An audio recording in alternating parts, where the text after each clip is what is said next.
Halo semuanya, saya Muhammad Akbar Siregar dengan NIM 231336302.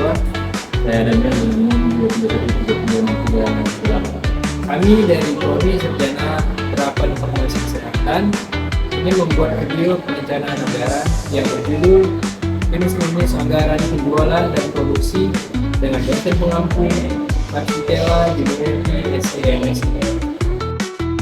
Dasar penyusunan anggaran penjualan merupakan rencana kerja di masa mendatang pada suatu kurun waktu tertentu di bidang penjualan produk perusahaan. Yang pertama, anggaran penjualan adalah budget yang direncanakan secara lebih memperinci penjualan perusahaan selama periode yang akan datang. Kuantitas barang yang akan dijual, jumlah kuantitatif, harga barang, waktu penjualan, serta tempat atau daerah penjualannya. Yang kedua, di dalam anggaran penjualan ini tercakup beberapa variabel terkait seperti volume penjualan, unit meter, liter, ton, ber, dan lain-lain, dan harga jual per unitnya. Berikutnya peramalan penjualan. Menyusun anggaran penjualan. Diperlukan penaksiran forecasting, khususnya penaksiran tentang jumlah produksi yang diperkirakan akan mampu dijual beserta harga jual. Lalu peramalan penjualan adalah dasar dari anggaran penjualan, di mana pada akhirnya menjadi dasar semua anggaran.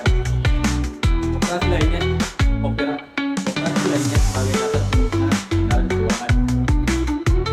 Menurut M. Nafrin tahun 2004 menyatakan bahwa peramalan penjualan adalah perkiraan penjualan pada waktu yang akan datang dalam keadaan tertentu dan dibuat berdasarkan data-data yang pernah terjadi dan atau mungkin akan terjadi.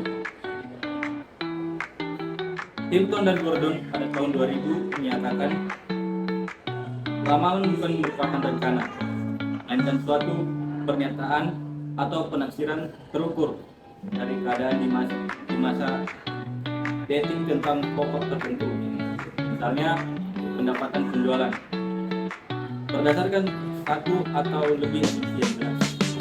Berikutnya faktor-faktor yang mempengaruhi penyusunan anggaran penjualan. Yang pertama, suatu anggaran dapat berfungsi dengan baik bila taksiran-taksiran yang termuat di dalamnya cukup akurat, sehingga tidak jauh berbeda dengan realisasinya nanti. Yang kedua, dapat melakukan penaksiran secara lebih akurat, diperlukan berbagai dasar informasi dan pengalaman yang merupakan faktor-faktor yang harus diperhitungkan dalam menyusun anggaran penjualan dalam suatu perusahaan. Selanjutnya, anggaran produksi. Anggaran produksi yaitu rencana perusahaan untuk menghasilkan produk perusahaan dalam jumlah yang sesuai dengan kebutuhan penjual dengan mempertimbangkan jumlah persediaan awal dan hasil periode tertentu. Perencanaan persediaan produk. Kata Supriyono pada tahun 2000 menyatakan bahwa anggaran produksi adalah anggaran yang dinyatakan di dalam kesatuan fisik produk yang dihasilkan pada periode anggaran, yaitu sebesar kuantitas penjualan yang dianggarkan disesuaikan dengan perubahan kuantitas persediaan awal dan akhir periode yang dianggarkan. Ada 3 alasan utama untuk menyimpan persediaan dalam jumlah yang cukup. Yang pertama, motif transaksi, motif pencegahan, dan motif spekulasi. Sekian dari video kami.